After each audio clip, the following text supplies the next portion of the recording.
About 4 years ago, when we were in the very early stages of developing the technology and the algorithms that would eventually become and power Blooom, we needed real-life 401k accounts to test this on. So I called my sister about 4 years ago and I said, Annie, can I get your login credentials to your Fidelity 401k so that we can test Blooom on this? Okay. Amazingly, my younger sister was willing to share her credentials with me, and I get into her 401k and I see that my sister, at the time she's 36 years old, I know this is all the money in the world she has saved so far for retirement. I get into her account and I see she's got 100% of her nest egg in the damn money market fund.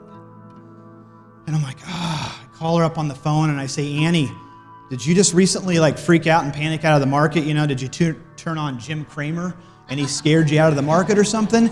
And she says, no. She says, you know, about 5 years ago, when I went to sign up for this thing, you know, I was given the brochure, I was given a pamphlet or told to go online. And she says, you know, I went in there and she said, it said, you know, things like large cap and emerging markets and tips and corporates. And she's like, I didn't know what any of that stuff meant. So she said, I figured one of these days I'd ask you, her brother, who's a financial advisor.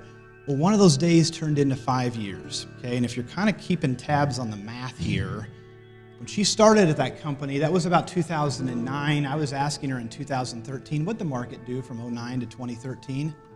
Damn near doubled. And my sister made like $32 of money market interest in that time period, okay? And I can promise you, my sister Annie is absolutely going to need this money for retirement, okay? As I'll share with you later, we're certainly not getting an inheritance.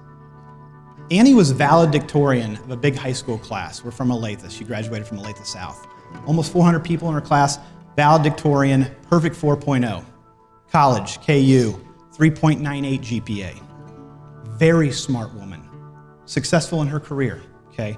My point in saying that is not just to inflate her, is to make the point that screwing this shit up doesn't discriminate, okay? This is not a problem of the lower educated segment of our society, okay? It runs the ranks. There's actually some well-known, very financially astute people that are clients of Blooom because they admit, I don't pay attention to this stuff either.